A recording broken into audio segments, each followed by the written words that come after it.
My name is Mathew Eleweke. I'm from Detroit, Michigan. Um, I'm the founder and CEO of Sympl. It's a mobile platform that's focused on helping students become efficient and making it as easy as possible for a student to reach their success points by connecting you with who your classmates are, sending frequent push notifications about homework and exams that come up for each of your classes, and then allowing you to see active study groups that have been created by one of your classmates on a map of your campus on the platform. Um, to tell you a little bit more about myself, like I said, I'm from Detroit, Michigan. Graduated high school back in 2012. Came up to Michigan State University to play football, which I was on the team for a couple of years. Transferred down to Eastern Illinois for 1 year. Transferred down to Eastern Illinois for 1 year and played ball down there.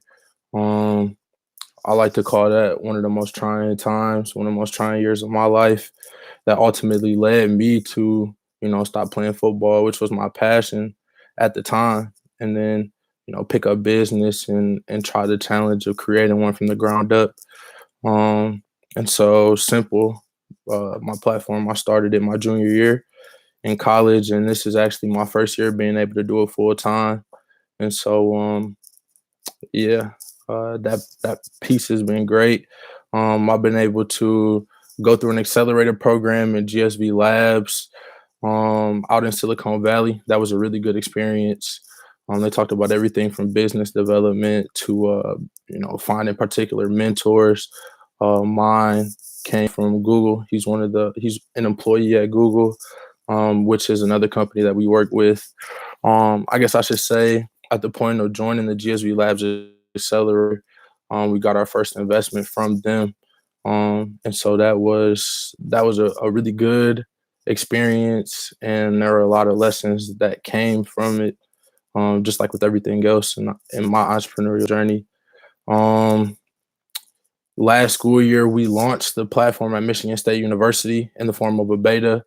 We had about 1,900 daily active student users, um, only releasing a platform in a total of 10 classes. And since then, we have about 30 universities right now that are looking to sign up on the platform. And we've outlined 5 that we're focused on for this upcoming school year. So things on the surface level have been moving for us pretty well, like in relative to other startups and the things they go through in their journey. But my team's hasn't been the prettiest per se, but we've been able to continue to progress and knock down some pretty big feats just by working hard. At the end of the day, that's all it really is, and that's what it comes down to. Um, I'm trying to think of if I left out anything.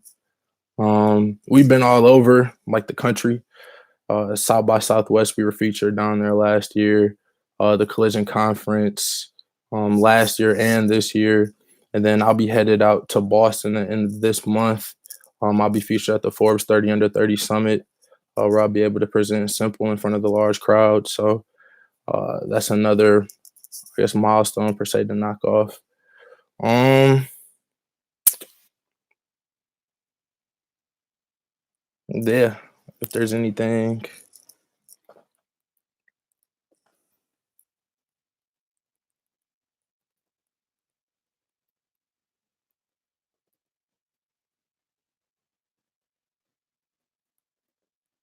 I don't know if you got anything, issue.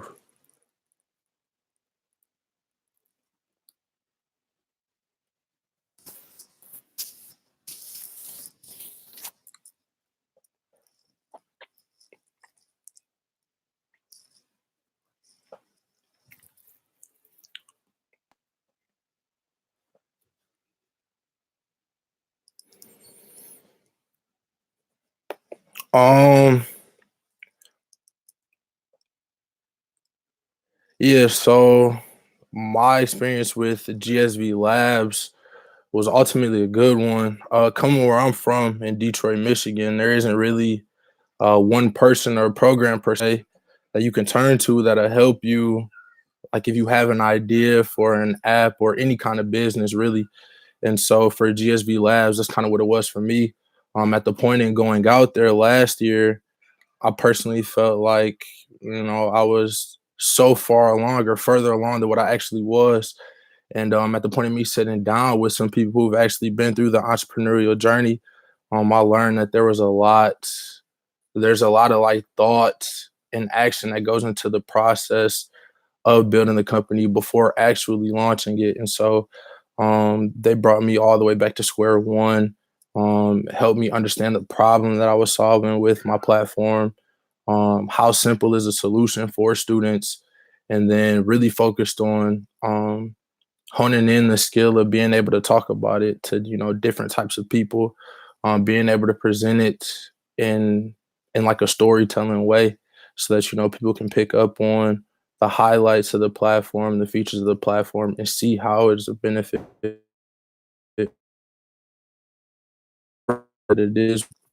It's just like any other accelerator program in which you have to fill out an application. But for me, I went onto their website and I found out who the CEO was and added him on LinkedIn. And I sent him about maybe six or so messages before he responded to me. And he actually invited me out to Silicon Valley to sit down and meet with him before the program started. And the reason why I liked them and trusted them so much is because uh, when you guys, if you haven't already, when you guys get the opportunity to go out to Silicon Valley, at least for me, I found out that it wasn't exactly what I thought it was. Like Silicon Valley is a big bubble. I like to say, people they focus in on certain buzzwords or things that may make them or their program stand out amongst the other ones that are in Silicon Valley. One of those buzzwords is, diversity in tech and providing opportunities for people that, um, don't look like the typical mold of a person that would be creating a business. Um, but GSV Labs, they actually stood for it. And so in the cohort that I was in, it was strictly foreign technology. And so the only thing that they were looking for was technology that's coming from people outside of the United States. But they liked the team, they liked the platform of Sympl, and they liked my team more so. So they took us on as a wild card. So it was us and then about nine other startups, most of them from Korea. So it was a really good experience.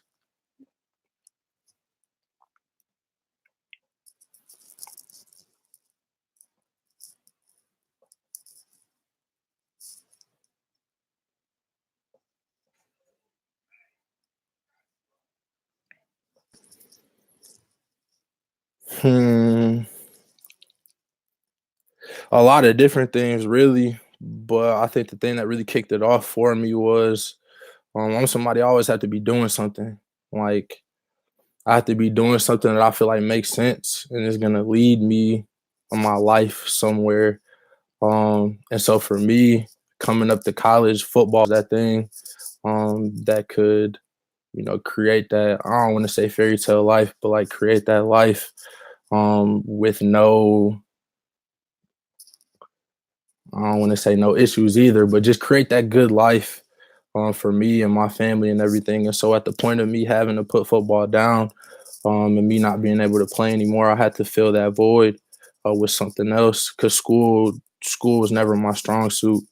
It wasn't something that I could always give my all to. And so um, in my struggles and experience as a student, the idea kind of formed. It isn't, or the original idea for the platform isn't what it is today. We got to this point here by going through the whole business development process and understanding what it takes to build a successful platform. But originally, you know, it had just about everything, like a tutor in there. It was supposed to tell you everything that's going on campus, from events to sporting events to like what's going on in the cafeteria, bus routes. And so yeah, just ended up having to tone that down. The more people that I talk to,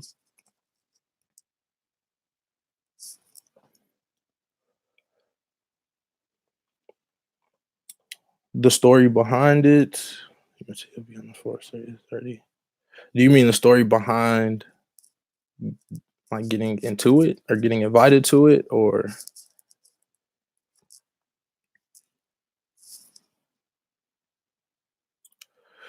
my target audience? Well, our main users are students. But we focus on, when it comes to marketing, we focus on students, professors, and parents. Professors more so because they have the power to mandate our platform to force students to download it and use it. And so we definitely stay on top of professors and get them on board, but students more so than anything, because there isn't really an educational platform or educational piece period that actually focuses on students and providing a level of autonomy for them. And so that's where Simple comes into play. We believe in as creating a voice for students all over, to stand behind and voice their opinions through, because we find ourselves meeting with presidents at universities, provosts, all types of administration. And so, with the people that I sit in front of and have these conversations with, it provides a real opportunity to get those concerns across and to the right people. How does it strengthen and support students that aren't as strong? And so this platform is specifically for, students that aren't necessarily strong in the classroom, because that's how I was. And so on Simple, it provides you a roster list for each of your classes. And so at that point, you'll know who your classmates are. You can send them messages if you're at home and you have a question about homework. You don't have to, send an email to your professor now and wait for them to respond. You could choose from a list of your classmates and message them. Also, there's a map of campus that's featured on the Simple app that highlights study groups that have been created by any one of your classmates. And so, if you're looking for a quick session in between classes or work to get a little bit of homework done, you can pull up the Simple app, see which of your classmates are working on a specific assignment, and you could join them right then and there. But the big piece is, we're using machine learning and predictive analytics to learn how you, as a particular student, typically studies, what time you typically study, where, which of your classmates you usually study with. And we're taking all that in and coming up with ways to provide back to you feedback on how you could get more work done, with a little bit more effort.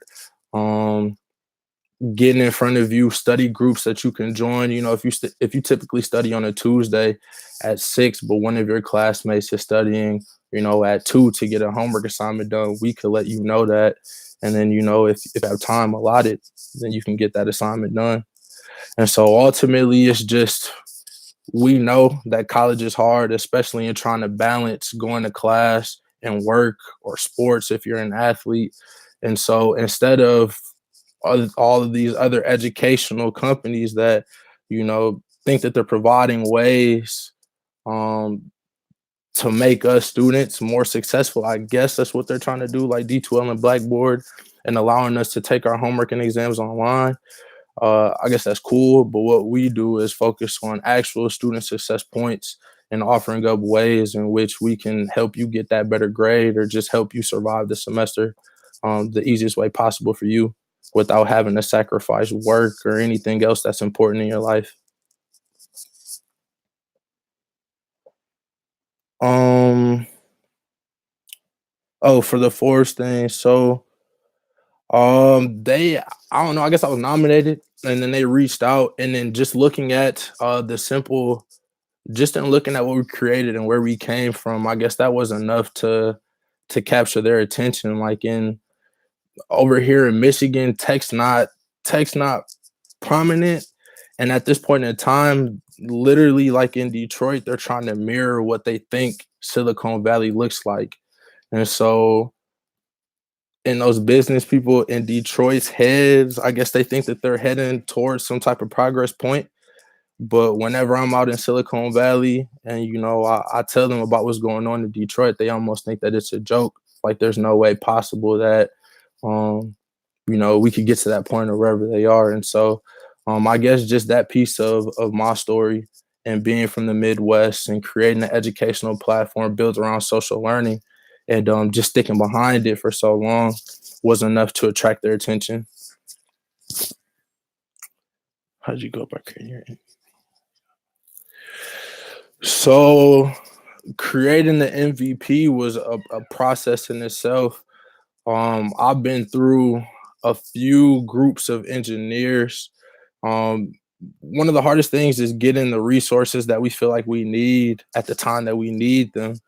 And so I had wanted to go the professional route early on, but it takes a hefty check, a whole lot of chicken to be able to pay for something like that. And so I went over to the engineering building on my campus up at Michigan State, talked to professors to see if they had any students that they could recommend, talked to any of my friends that were CSE majors and see if they, and I saw if they had anybody in their classes that was capable of building a mobile platform and also interested in the opportunity.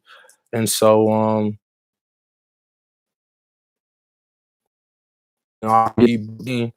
and we released that to about 300 students. All together, like a big mansion pool party.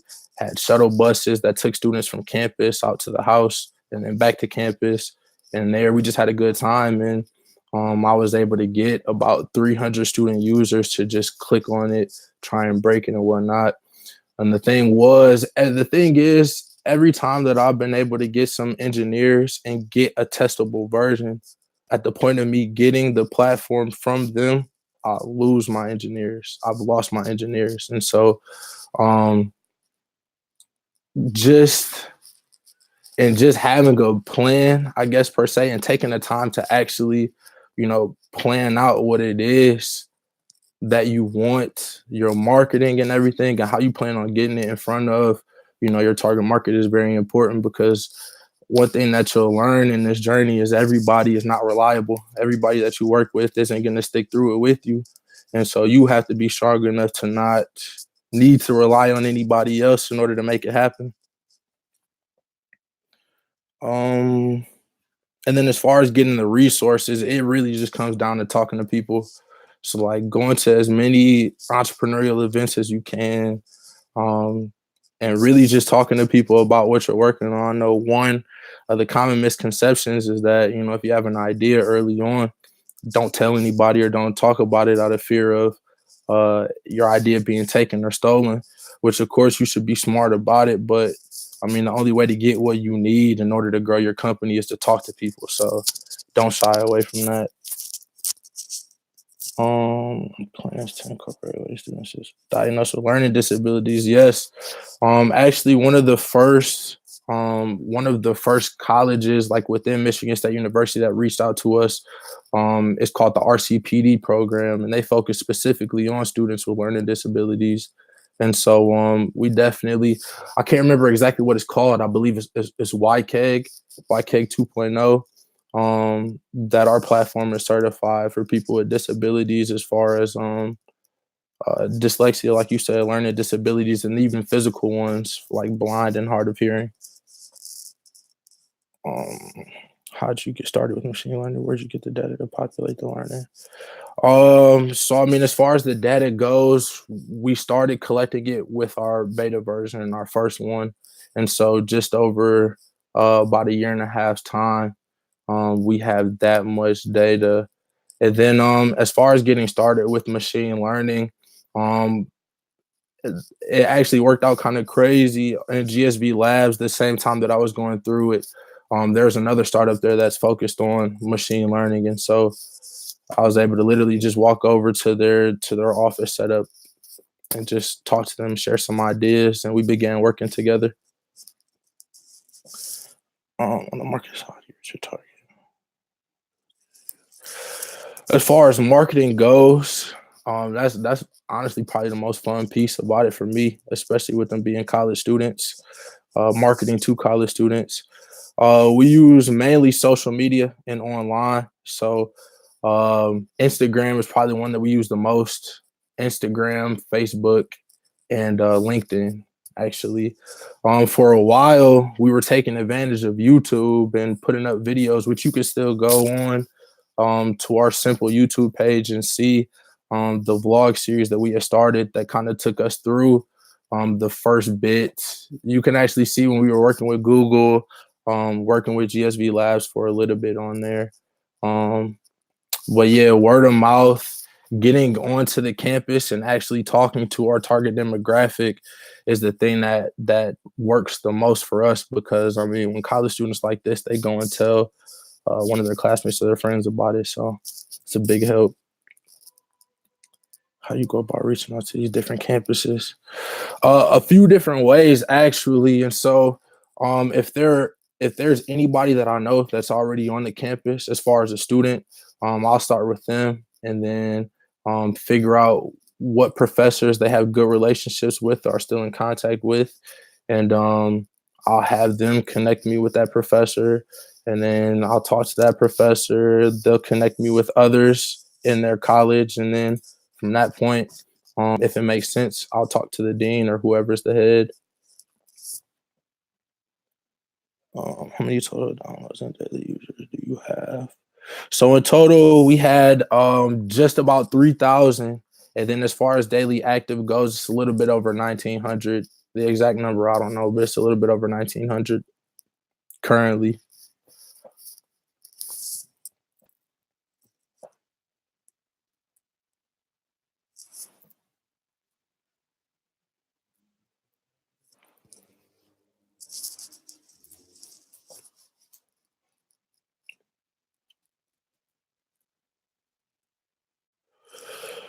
Honestly, so I could share this. Honestly, the feature that's most used is the syllabus portion. So being able to go on, click on your class profile, see what assignments you have due in that class for the week, and then also being able to go forward ahead in the semester and see what'll be coming up over the months. That was the feature that was most used and currently still is, because um, I mean, in all honesty, we haven't been able to get the map fully functioning the way that we want it to. And so, um, blessed enough to have multiple features that are beneficial enough to still have students download it and use it daily. But the main feature that we're pushing for in social learning and the map wasn't completed at the point of launch. So the syllabus is the one that took the forefront, which that's another thing I guess I can touch on. You know, things don't always go as planned, won't always go as planned. And so, like for us, with having to launch with the map being partially completed and not fully done, um, I don't know, it's just a matter of doing what you have to do in order to make it right.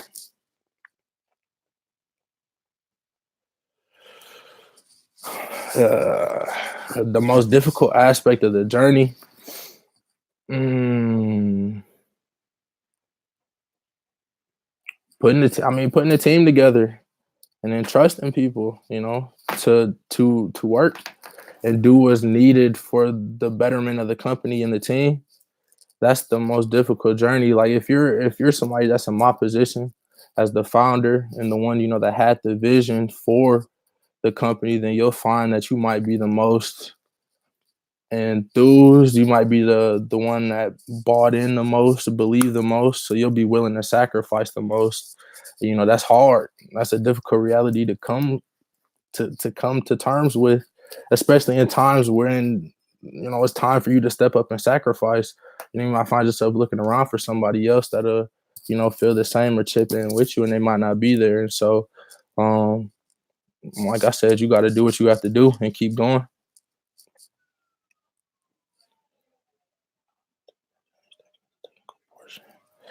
So like I said, we've had two previous beta versions. Each of them was with two different engineering groups.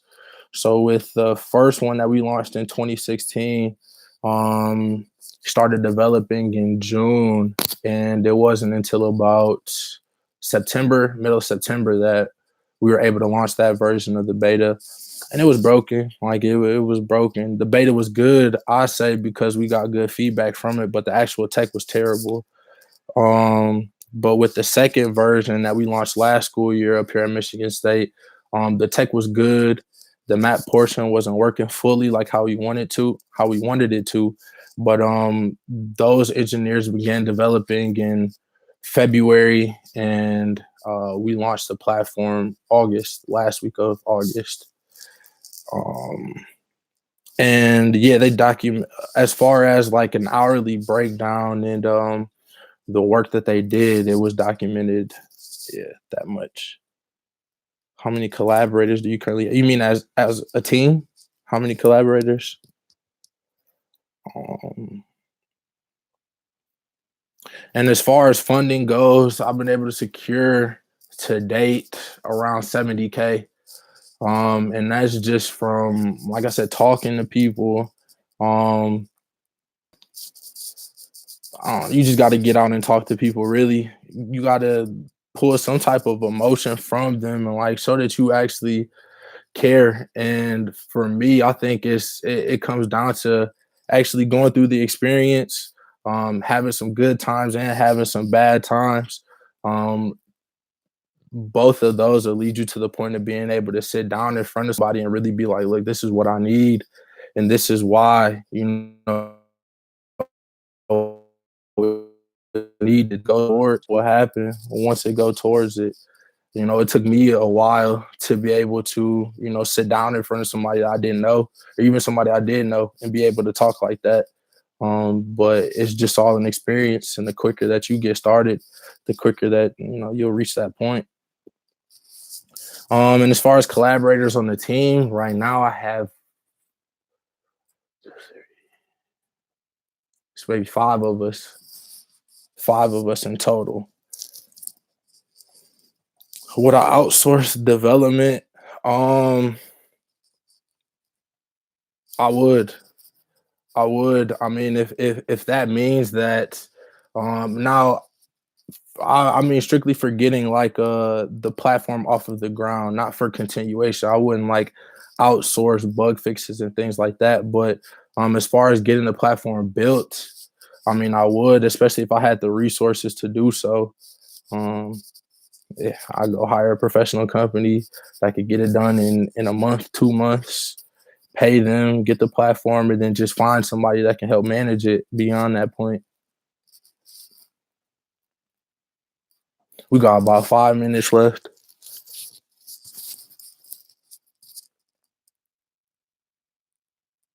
And I'll leave my email too. If you guys have any other questions, you could feel free to send me an email. As far as this entrepreneurial journey goes, I pretty much at this point kind of been through it all except for an IPO. So I want to reach out and help as much as possible because you'll find there aren't too many people that have been through this journey that we're all going through right now. So, ooh, I have considered developers in India, and they're capable of doing so. It's just if you're like me, you're a little bit of a skeptic. So, if I can't go knock on the door and see them, then I'm not really inclined to do business with them. That's just me though. So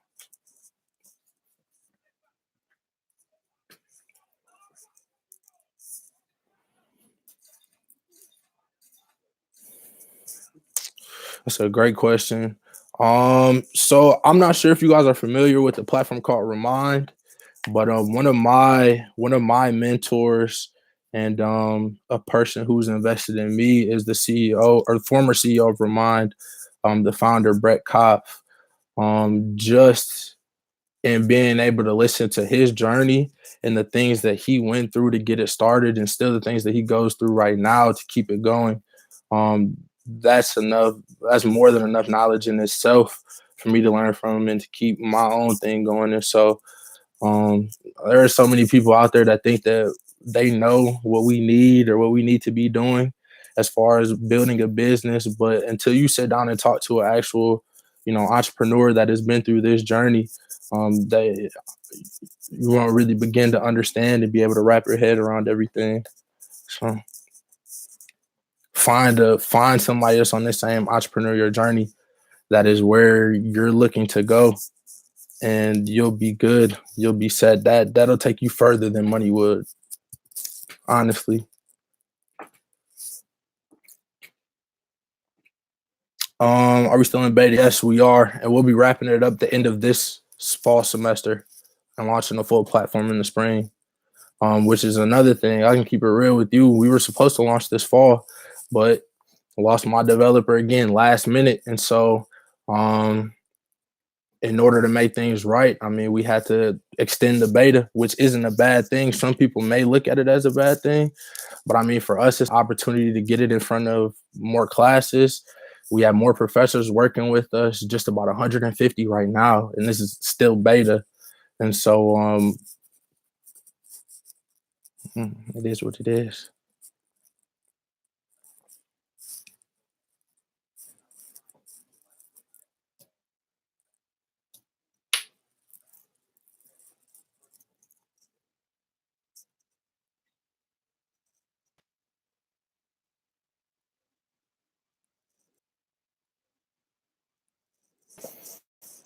Well, this was fun. This was fun. I certainly enjoyed it. I look forward to, whoever's going to be on here next. We all have something to learn from each other. So thank you all and have a great night, great week. And I'll leave my email as well. So you guys can send me an email, ask questions, or, you know, build a relationship from there.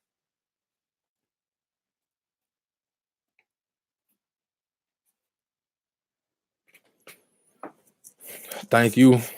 Good night, all.